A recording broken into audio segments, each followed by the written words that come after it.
خاصے ہفتوں کے بعد آپ ان سے جا ملے، اس ملاقات میں کیا خاص تھا؟ یہ دیکھیں، بیچ میں 2 ماہ کا تواتر تھا، اس حوالے سے کوشش یہ کی گئی کچھ قوتوں نے کہ بدگمانی پیدا کی جائے، مکمل طور پہ ناکامی ہوئی۔ آپ نے میڈیا میں آپ نے دیکھا طرح طرح کے جملے چلائے گئے، ایسی کوئی بات خان صاحب نے کبھی نہیں کہی تھی۔ تو بالکل بہت اچھی ملاقات ہوئی، ان سے ہدایات نہیں، آگے کے لیے لائے عمل کے حوالے سے گفتگو ہوئی۔ تو یہ ایک اچھی مفید ملاقات تھی، اور قانونی معاملات پہ گفتگو ہوئی۔ یہ کون سے قانونی معاملات تھے؟ کیونکہ کچھ کیسز بھی پینڈنگ ہیں، کچھ اور معاملات سپریم کورٹ میں بھی ہیں۔ یہ سب معاملات ہی ہیں نا، دیکھیے قانونی معاملات کا تو ڈھیر ہے اس ملک میں۔ قانون انصاف ہونا ہو قانون بہت ہے۔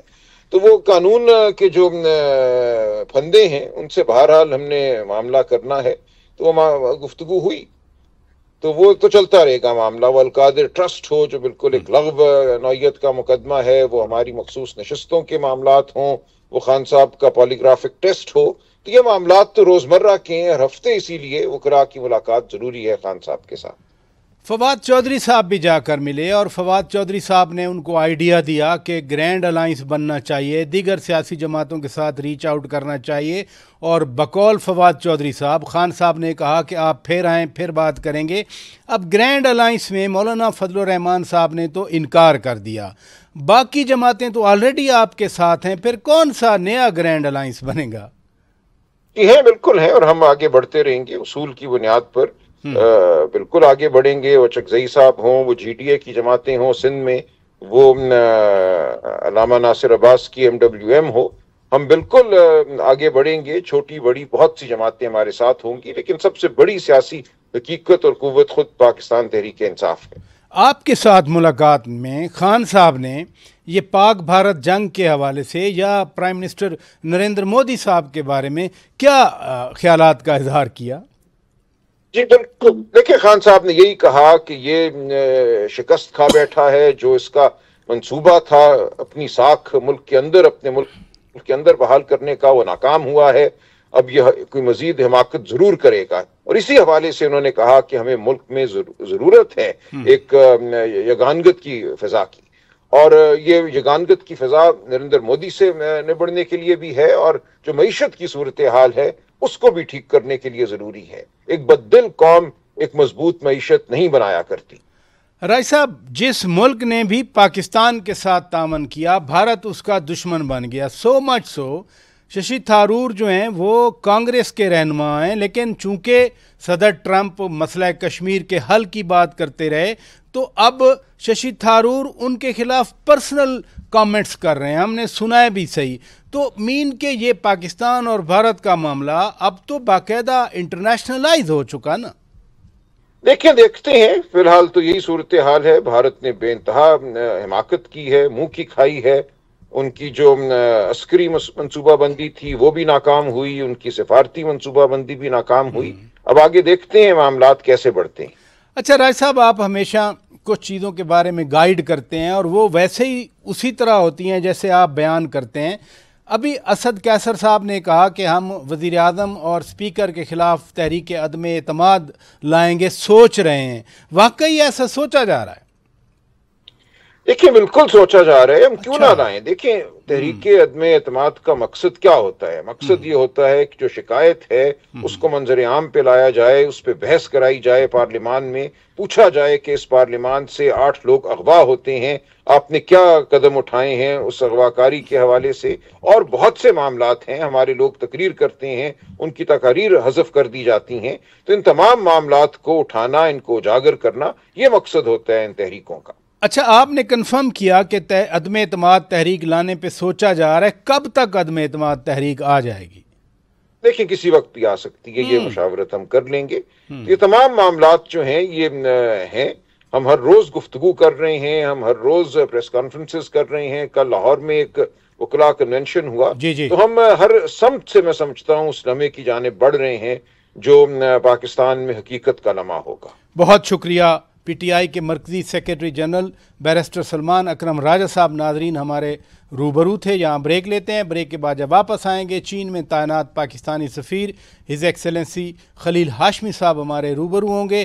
چین نے پاکستان کے ساتھ جو تعاون کیا میں ضرور ان سے یہ معاملات ڈسکس کروں گا، لیکن ایک بریک کے بعد stay with us. Welcome back ناظرین، آپ روبرو پروگرام دیکھ رہے ہیں. آگے بڑھتے ہیں. اس وقت چین میں تعینات پاکستان کے سفیر جناب خلیل ہاشمی صاحب ہمارے روبرو ہیں. بہت شکریہ ایکسلنسی، آپ نے وقت دیا. بڑا ادھر چرچا رہا پاکستان اور چین کی دوستی کا. یہ فرمائیے حالیہ جنگ میں پاکستان کو کس طرح کا چین کا تعاون حاصل رہا؟ جی بہت شکریہ پریس صاحب. میں سمجھتا ہوں پاکستان اور چین دونوں کے بہت دیرینہ تعلقات ہیں، گہرے تعلقات ہیں، سالی تعلقات ہیں، اور یہ مختلف جہتوں میں ہیں، سیاسی، سفارتی، دفاعی اور ہمارے اقتصادی اور بہت سارے شعبے میں یہ دیرینہ تعلقات ہیں. اور جس تناظر میں آپ بات کر رہے ہیں تو یہ اس میں بھی اور ہمیشہ سے چین کی اور ہمارے آپس میں جو تعلقات کی نوعیت ہے اور ایک دوسرے کی جو مدد ہے اچھے وقتوں میں اور ہر قسم کے وقت میں، یہ ہماری جس کو ہم آئرن کلیڈ فرینڈشپ کہتے ہیں اس کا ایک شاخسانہ رہی ہے. تو میں سمجھتا ہوں کہ یہ ابھی کا موقع ہو یا پہلے تاریخ میں ایسے کئی مواقع ہوئے ہوں، چین اور پاکستان کی جو دوستی ہے یا جو تعلقات ہیں وہ 3 بنیادی اصولوں پر جو ہے وہ مبنی ہے. باہمی جو ہمارا اعتماد کا رشتہ ہے وہ بہت گہرا ہے، باہمی ایک دوسرے کی جو مدد ہے، اور باہمی جو ہم آپس میں جو کوآرڈینیشن کرتے ہیں، میوچل کوآرڈینیشن، اور جو باہمی مفاد ہے، ان اصولوں پہ ہماری جو یہ دوستی ہے وہ مبنی ہے. آپ ایکسلنسی مسلسل بیجنگ میں موجود رہے، آپ کا رابطہ بھی چینی قیادت سے ہوتا رہا. یہ 6 مئی سے 10 مئی تک چین کی قیادت کس طرح کا پیغام پاکستان کے لیے بھیجتی رہی؟ اس کے 3-4 پہلو ہیں. پہلا تو سب سے پہلے چین نے جو پیغام دیا اور وہ پبلک پیغام دیا کہ پاکستان کی خود مختاری سالمیت، اس کے لیے اس کو اپہولڈ کرنے کے لیے چین ہمیشہ پاکستان کی مدد کرتا رہا ہے اور وہ کرتا رہے گا. دوسرا، پاکستان کا جو مطالبہ تھا کہ غیر جانبدار شفاف جو ہے تحقیقات کرائی جائے جو پہلگام میں واقعہ ہوا، اس پہ بھی چین نے اس معاملے پہ پاکستان کی حمایت کا اعلان کیا اور کہا کہ یہ بالکل مناسب بات ہے اور ایسا ہونا چاہیے. تیسری چیز انہوں نے یہ کہا کہ جو ہمیں ریسٹرینٹ کا مظاہرہ کرنا چاہیے اور ہمیں ڈی ایسکیلیشن جو ہے وہ اس کا مظاہرہ کرنا چاہیے. لیکن جیسے آپ کو پتہ ہے کہ کچھ جب ہندوستان نے ایگریشن کیا پاکستان کے خلاف تو اس میں پھر ہمارے پاس اور کوئی چوائس نہیں تھی کہ جب اس جو غیر قانونی جو ایکشن انہوں نے اعلان جنگ کیا تو پاکستان نے اس کا بھرپور اور مؤثر جواب دیا، اور وہ ہمارا حق تھا. آپ کو پتہ ہے کہ یونائٹڈ نیشنز کا جو چارٹر ہے اس کے تحت آرٹیکل 51 کے تحت ہمیں اپنا تو اس میں تو کوئی شک نہیں ہے کہ چین میں جو عوامی سطح پہ جو ان کے سوشل میڈیا میں یا ہم لوگ جن سے ملتے رہے جو عام لوگ ہیں، ان میں پاکستان کے ساتھ جو دوستی ہے اور جو پاکستان کی فضائیہ نے، پاکستان کی افواج نے، پاکستان کے عوام نے جو ہندوستان کو جو بھرپور جو جواب دیا اس کا اور ان کے اگریشن کو مقابلہ کیا، اس پہ وہ بہت ساری مبارکبادیں مجھے بھی آئی ہیں. ہمارے جو کولیگز ہیں ایمبیسی میں بھی دیکھا کہ جو عوامی کے جذبات تھے اور جو دوستی نبھانے کی جو سلسلہ تھا وہ بھی بڑا نمایاں رہا. جہاں تک اس میں سفارتی سطح پہ ہے تو چین نے دونوں ممالک کے ساتھ رابطہ رکھا، ہندوستان کے ساتھ بھی، پاکستان کے ساتھ بھی، اور ان کی یہی کوشش تھی کہ اب ان معاملات جو ہیں پاکستان ایکسیلنسی چینی ویپن، چینی اسلحہ، JF-17 تھنڈر بھی ظاہر ہے مل کے بنایا، پھر J-10C ان کا ویپن ہے، PL-15 ان کا ویپن ہے، یہ ٹیسٹ ہوا اور اس کی سپیریورٹی کی دنیا میں دھاک بیٹھ گئی.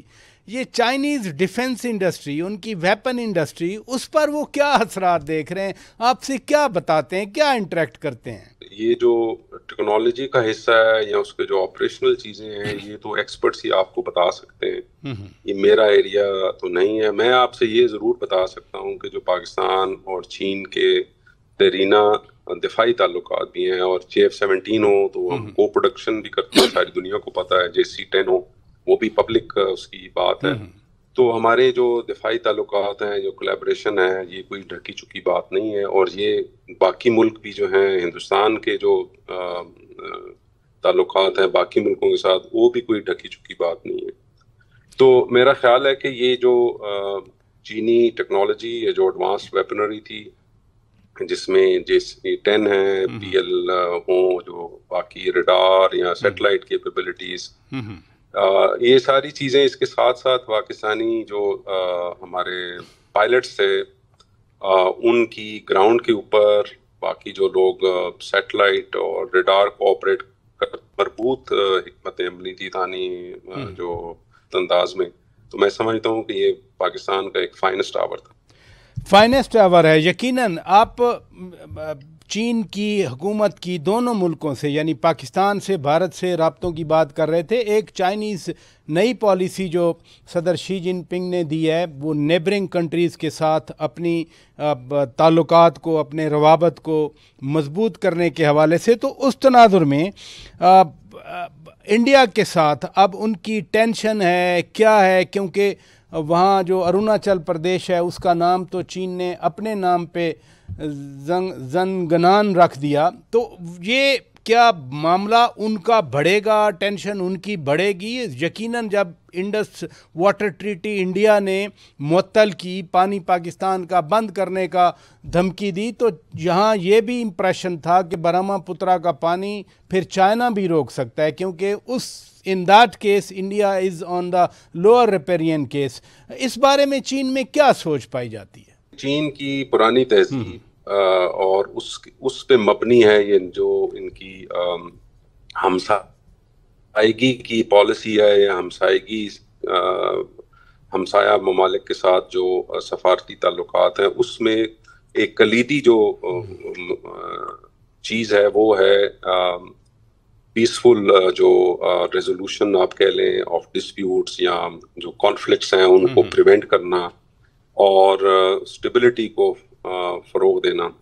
اور یہ تجربے، یہ صدیوں پہ مبنی یہ ساری جو حکمت کی باتیں ہیں کہ جنگ اور لڑائی معاملات کا کہیں بھی درینہ حل نہیں نکالتی، اور جنگ کرنا شاید نسبتاً آسان ہے، لیکن اس کے جو ہیں وہ سالہ سال اور جنریشنز تک جاتے ہیں. تو یہ ان کی میسیجنگ رہی کہ ریسٹرینٹ ہونا چاہیے، اور یہ چیز تاکہ معاملات آگے مزید نہ بڑھیں. اور اسی وجہ سے سیز فائر کے اوپر جو ہے وہ بڑا اصرار رہا چین کا. اور میں سمجھتا ہوں کہ اچھی بات ہے سیز فائر پاکستان نے اس کو، ہندوستان بھی اس کے اوپر کاربند رہے گا. یہاں نائب وزیر اعظم، وزیر خارجہ اسحاق ڈار صاحب تشریف لائے تھے، پورا ڈیلیگیشن تھا. اس میں افغانستان کے ساتھ بھی ٹرائی لیٹرل فورن منسٹر لیول کی میٹنگ ہوئی. دہشت گردی پاکستان کے لیے ایک بڑا مسئلہ ہے. انڈیا افغان سرزمین کے ذریعے پراکسیز کو پاکستان کے خلاف دہشت گردی کے لیے استعمال کرتا ہے. بہت سخت کنسرن رہا ہے پاکستان کا افغانستان کی سرزمین میں یہ TTP یا دیگر BLA BNA وغیرہ کی سینکچوریز پر. تو جو سٹیٹمنٹ آئی ٹرائی لیٹرل ٹاکس کے بعد، اس میں ٹیررزم کو بھی ایڈریس کیا گیا ہے. کیا میں سمجھوں کہ اب چائنا پاکستان اور افغانستان کے درمیان اس مسئلے کے حل کے لیے کوئی ثالثی کر رہا ہے، کوئی کردار ادا کر رہا ہے؟ کیونکہ ٹیررزم کو ایڈریس تو کرنا ہے پاکستان نے. جی میں سمجھتا ہوں، میں خود اس میٹنگ میں موجود تھا، اور میں یہ وثوق سے کہہ سکتا ہوں کہ بڑے خوشگوار ماحول میں یہ میٹنگ ہوئی، بہت مفید گفتگو ہوئی، بہت مفید جو معاملات یا نکات جو ہیں ان کے اوپر اتفاق ہو. بہت شکریہ سفیر پاکستان جناب خلیل ہاشمی صاحب. ناظرین ہمارے روبرو تھے. یہاں پر بریک لیتے ہیں. بریک کے بعد جب واپس آئیں گے اس ساری صورتحال پر میں سینئر سیاستدانوں سے مختصر وقت میں تجزیہ بھی لینا چاہ رہا ہوں، اور اگلے سیگمنٹ میں ہمارے روبرو ہوں گے انجینئر خرم دستگیر خان صاحب نون لیگ سے، ندیم افضل چند صاحب پیپلز پارٹی کے مرکزی سیکرٹری اطلاعات، اور سابق گورنر سندھ جناب عمران اسماعیل صاحب ہمارے روبرو ہوں گے. Stay with us. Welcome back ناظرین، آپ روبرو پروگرام دیکھ رہے ہیں. انجینئر خرم دستگیر خان صاحب، آپ نے دفاع کا پورٹ فولیو بھی رکھا، خارجہ امور کا پورٹ فولیو بھی رکھا. یہ سیز فائر ہے، یعنی بس جنگ بندی ہوئی ہے. جنگ کسی بھی وقت لوگ کہہ رہے ہیں کہ پھر ہو سکتی ہے، کیونکہ پرائم منسٹر نریندر مودی پہ بڑا پریشر آ چکا ہے. پھر کیا دیکھتے ہیں آپ؟ جی پاکستان نے ہندوستان کو ایک بڑی ہزیمت سے دوچار کیا ہے.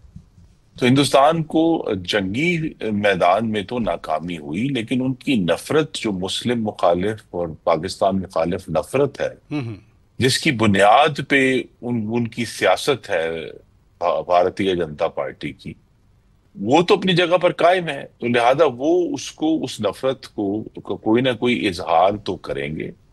پاکستان کے پاس ایک موقع ہے کہ جب پاکستان نے اپنی ایک عسکری برتری ثابت کر دی ہے، تو اس سیز فائر کو مستقل کرنے کے لیے ایک سخت نیگوسیشن کی جائے، جس کا پہلا نقطہ یہ ہوگا کہ ہندوستان جو ہے وہ انڈس واٹرز ٹریٹی میں واپس آئے اور یہ کہے کہ یہ ٹریٹی آج بھی ویلڈ ہے، تاکہ کم از کم پاکستان کا جو ایک تصویراتی مقصد ہے، جو پولیٹیکل مقصد ہے، اس میں نمبر 1 پہ یہی ہے. اس کے بعد کشمیر ہے، اور اس کے بعد جو ایک انڈرسٹینڈنگ ابھی نیگوسیشن ہونی ہے کہ یہ طریقہ کار یا یہ ان کا جو خیال تھا، جس کو اب نیو نارمل کا انگریزی کا لفظ استعمال کیا کہ جی اگر آپ کے ملک کے اندر کوئی دہشت گردی ہوگی تو آپ اس دہشت گردی کے جواب میں بجائے تفتیش کرنے کے، ان مجرموں کو پکڑنے کے، آپ اپنا ہمسایہ جوہری طاقت کے اوپر میزائل برسانا شروع کر دیں گے. چند صاحب، یہ ویسے حیران کن بات نہیں لگتی یہ جو وسپر آتا ہے کہ ایک بار اس پر برتری پاکستان نے دکھا دی، ان کی ایئر فورس پر بھی، اور پھر جس طرح سے ایک لائن میں سیریز میں ان کی ایئر بیسز یا انسٹالیشن تباہ کی، اب بھی وہ آپ کے خیال میں جرت کر سکتے ہیں؟ لیکن یہ تو اب اس میں بھی کچھ کہا نہیں جا سکتا نا. اس کو بڑا زوم تھا پہلے بھی اور اب بھی، لیکن اللہ کرے اب یہ ہم جنگ افورڈ نہیں کر سکتے دونوں ممالک. ہماری عوام مہنگائی، غربت، بھوک میں، انڈیا میں اتنا بڑا ملک ہے لیکن وہاں کتنے لوگ بھوکے سکتے ہیں، یہ آپ کو اندازہ ہی ہے. تو میرے خیال میں وہاں کے جمہوریت پسند لوگوں کو بھی سوچنا چاہیے کہ وہ مودی کو سمجھائیں، مودی سرکار کو، جو پولیٹیکل فورسز ہیں انڈیا کی بھی، جو ڈیموکریسی پہ بلیو رکھتے ہیں، کہ یہ خطے کو جنگ کی طرف نہ دھکیلا جائے. اب یہ تو ثابت ہو گیا کہ جنگ لگے گی تو پھر پاکستان نہ دبنے والا ہے، نہ جھکنے والا ہے، نہ ہماری افواج ایسی کوئی کمزور افواج ہیں، نہ ہماری قوم ایسی کمزور ہے. قوم بھی تیار ہے. جب قومیں اپنے اداروں کے ساتھ، اپنی افواج کے ساتھ کھڑی ہو جاتی ہیں تو یقین جانیے پھر اس کو کوئی بھی زیر نہیں کر سکتا.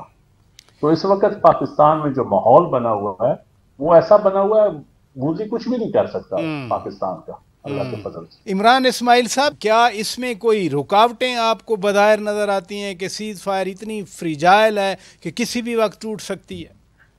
نہیں، سیز فائر فریجائل نہیں ہے. دیکھیں اس وقت مسئلہ یہ ہے کہ مودی کو اپنی حکومت بچانا مشکل ہو رہا ہے. مودی کی حکومت جو ہے وہ یعنی ایبسولوٹ میجورٹی پہ ٹکی ہوئی نہیں ہے. وہ اپنے الائز کے بے ساکیوں پر ہیں، اور الائز اس وقت ناراض ہیں کیونکہ اس وقت پورا ہندوستان مودی سے ناراض ہے، اور وہ خفگی کا اظہار کر رہے ہیں کہ آپ نے ہمیں بڑا شرمندہ کرایا ہے ساری دنیا میں. اب بڑکیں آپ لمبی لمبی لگا رہے تھے اور اب آپ نے ان کے حالات خراب ہیں.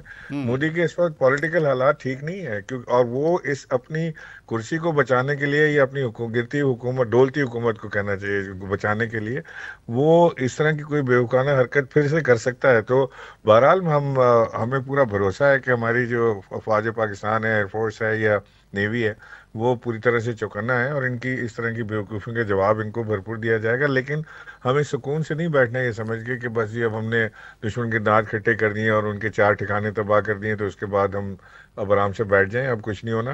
یہ میرا خیال ہے کہ ہماری خام خیالی ہوگی اگر کوئی یہ سوچتا ہے تو، کیونکہ انڈیا کوئی دوبارہ ایسی حرکت ضرور کر سکتا ہے. انجینئر صاحب، کیا واقعی صدر ٹرمپ جو کہہ رہے ہیں کہ آپ تجارت کریں، پاکستان اور بھارت کے درمیان تجارت بحال ہو سکتی ہے؟ این ڈی ایم اے آپ نے ایک آئیڈیا دیا تھا نان ڈسکریمنیٹری مارکیٹ ایکسیس کا، جو موسٹ فیورڈ نیشن کے برابر تھا تقریباً.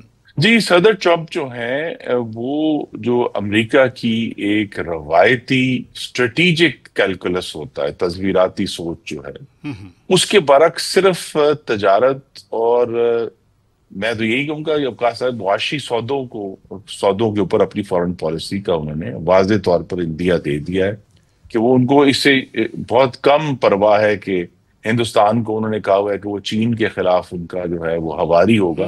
وہ کہتے ہیں جی ہندوستان کے ٹیرفز بہت ہائی ہیں، اور میں تو انہوں نے واضح کہا کہ جی میں ایپل کو کہوں گا کہ وہ ہندوستان کی بجائے امریکہ میں اپنے آئی فونز بنائے. جی جی. لیکن ساتھ ہی جو ہے اگر یہ سارا معاملہ آگے بڑھتا ہے پھر ایک وقت میں آ کر مناسب وقت میں اس پہ تجارت کی بحالی پر غور کیا جا سکتا ہے. اس وقت یہ موقع نہیں ہے. ہمیں تو ابھی اپنا اعتماد بحال کرنا ہے. پچھلی دفعہ بھی جو پوری تیاری تھی 2014 میں نان ڈسکریمنیٹوری مارکیٹ ایکسس کی، اس میں رکاوٹ ہی یہ آئی کہ ہندوستان کی حکومت بدل گئی اور انہوں نے آتے ہی جو ہے وہ سارا جو تیاری کی گئی تھی تقریباً مکمل تھا کام، اس کو انہوں نے اس کے بعد اس طرف دیکھا ہی نہیں کہ وہ پاکستان کی طرف تجارت کو جو ہے بحال کرے. اور پھر آپ کو معلوم ہے کہ 2019 کے بعد ہندوستان پہلی دفعہ یہ کام کیا کہ انہوں نے خود کہا کہ ہم تجارت بند کر رہے ہیں، اور وہ اس وقت سے بند ہے. تو لہٰذا ہمیں جو ہے وہ ہمارے پاس یہ آپشن موجود ہے. لیکن یہ تو بہت بعد کی بات ہے کہ جب ایک خاص حد تک دونوں ملکوں میں چلے بنیادی اعتماد بحال ہو تب اس پر بات ہو سکتی ہے. اس وقت تجارت کی بحالی جو ہے آپشن نہیں. ندیم افضل چند صاحب، یہ ماضی کی باتیں ہو رہی ہیں. نومبر 2008 میں ممبئی حملے ہوئے، اس وقت کے صدر اور آج کے صدر آصف علی زرداری صاحب نے ایک تجویز دی تھی. مجھے اچھی طرح یاد ہے کہ ڈی جی آئی ایس آئی ہمارے ان کے کاؤنٹر پارٹ سے کانٹیکٹ کریں یا جائیں وہاں پر بات چیت کریں، کیونکہ پاکستان کے ہاتھ صاف تھے. لیکن آپ کو بھی یاد ہوگا کور کمیٹی کے اجلاس میں آپ بیٹھتے تھے ایوان صدر میں، اس تجویز کی مخالفت کی گئی. اب N S A D G I S I کو بنایا گیا ہے، این ایس ایز کے دفاتر کا کانٹیکٹ بھی ہو گیا. آپ کیا سمجھتے ہیں کہ صدر زرداری کا ویژن اس وقت جس کی مخالفت کی گئی آج وہی راستہ دے رہا ہے ویژن صدر زرداری صاحب کا؟